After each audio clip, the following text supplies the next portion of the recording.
Hello my fellow hunters, today I'm gonna compare raw and elemental switch axe, which build deals more damage or which loadouts, because many hunters in my community said, or I also got many comments on YouTube where I said raw switch axe is pretty much better than elemental switch axe, and I wanna check the math. Actually I did very much research.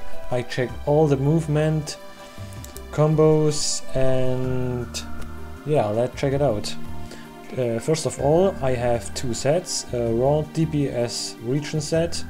I have all offensive skills.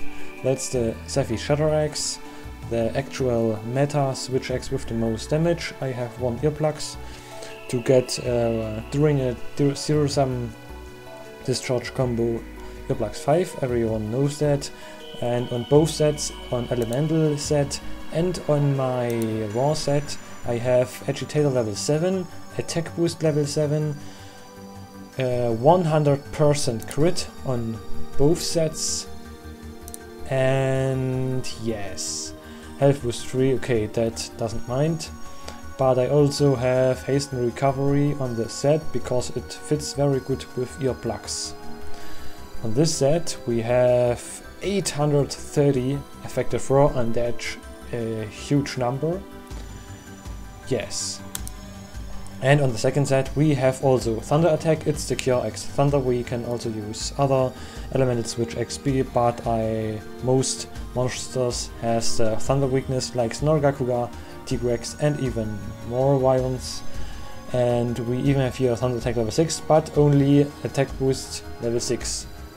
So one level lower, and we now have 615 effective raw, but also 203 effective element. That are all my my augmentation I tell you about. One level of health region, that's offensive, and one level of attack.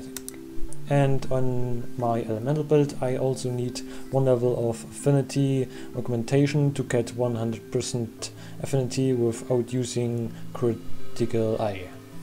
Yes, and one level of elemental attack. And the mods all elemental, and level 7 is actually attack because there is no level 7 elemental mod. So now I'm gonna compare all the numbers with a monster. Oh, I also have checked that. It's Snorgakuga, because Snorgakuga is a good monster for changing hit zone values. For instance, the average hit zone value is 39 when it's not enraged. I was wrong. When it's not tenderized, and if we tenderize Snorgakuga, the hit zone value goes up, but the elemental hit zone value is always the same, and that's the key why I'm making this video. Elemental switch axe is pretty good if you haven't tenderized some parts of the monster, or if you always don't attacking the same part of a monster like in the speedrun, you always attack the head. But on other quests, if you don't do a time attack, you also, for instance, attack the back, the forelegs, or the tail tip. And that's the time where elemental switch axe is usable, or you haven't tenderized any parts of the monster. But I'm gonna show you all that now in my morph guide. So that was a lot of research, but first of all I'm gonna compare these two weapons in general. All that data is based on the Snorgakuga hit zones. We first of all have our Shatter Axe and then the kjarr X Thunder. Effective raw we have with a power file 710 and only 615, but 140 extra elemental raw when we have the X mode activated. But most time we play switch X, we are playing in the end state because we do the most damage when we can release our files. In the sword mode we have huge amount in our DPS set raw. We have 830 effective raw and only 10 blast raw, but that doesn't matter and with the Elemental Phial we have only 615 effective raw, but we got 203 value of elemental effective element. Now that's all the uploaded value. If you check out your 100 statics, that values will shown up if you press the start button. But now to the important thing of this video. It's very important to include the not tenderized statics, because they are very... This is if you're playing Elemental Switch X. I have decided this sheet in 3 parts. These are X move, these are sword moves, and these are end state sword moves. First of all, we're gonna check out the moves from the X mode. We have the Wild Swing, and I was very surprised. I didn't expect it that the Wild Swing move is pretty better when you use Elemental Switch X. It does 20 more damage, Ichi on Nargacuga, and also 15 more damage if you're using Fate Slash. All that hit zone values or average hit zone values. It isn't a specific part of the monster like head or anything other. I wanted to make it more practice. So, and now we see the not tenderized parts, and we see, for instance, here the Elemental Switch X deals 30 more damage, and that's a huge amount.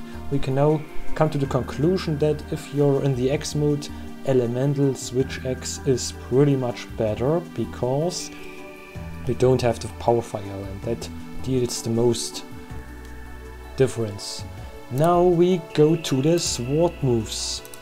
We have Overhead Slash, Right Rising Slash and Double Slash, and Heavensward Flurry. That 4 moves are the best moves to load up your gouge from the Switch X and to fastest way to go in the end state. First of all, we can now say for the Overhead Slash, it's exactly the same if the pods are tenderized, but if they are not tenderized, we can see Elemental Switch X is pretty much better. Now we go to the Right Rising Slash. If the pods are tenderized, Elemental Switch X does also 10% more damage, and also on not tenderized parts, Switch X is deals 25 more damage, so it's also better. Now we go to the Double Slash, and in the Double Slash, Elemental Switch X is also pretty much better. We have here 20 more damage on tenderized part, and on not tenderized parts we have an average more than 40 more damage with a Double Slash. Okay, that's huge. And now on my favorite move, the heavensward flurry move.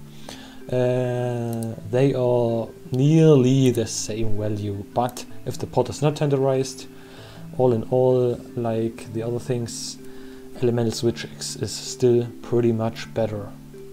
And now in the end we come to my favorite moves, the Zero Sum Discharge. If you are a Zero Sum Discharge spammer, we can now come to the conclusion that the Elemental Switch X does a little bit more damage.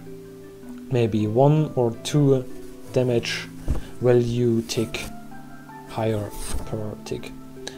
Yes. So that move does also more damage. So all the moves here are better for Elemental Switch X does more damage. And now we can see it for not tenderized parts. The Switch X does with ZSD on a not tenderized part more than 100 damage than DPS Faucet, and that's huge. That's really huge. And now we come to the ZSD release. We must say that the ZSD release has a high motion value, but the most time we have the ticks, and the release is not so decisive. But here we can say that the C release is very more powerful than on Elemental Switch X builds, also not tenderized ports, but we can say on all these moves, Elemental Switch X does more damage, and also on not tenderized ports, Elemental Switch X is pretty much better than our raw DPS set. So the C release is the only thing where raw Switch X's are better. Now, here I put these 2 links of the builds into my video description, so you can check it out if you don't believe me. And so now in the conclusion we can say Elemental Switch X is better than raw sets when you using kjarr Switch X's, and Elemental Switch X is pretty much better on not tenderized parts.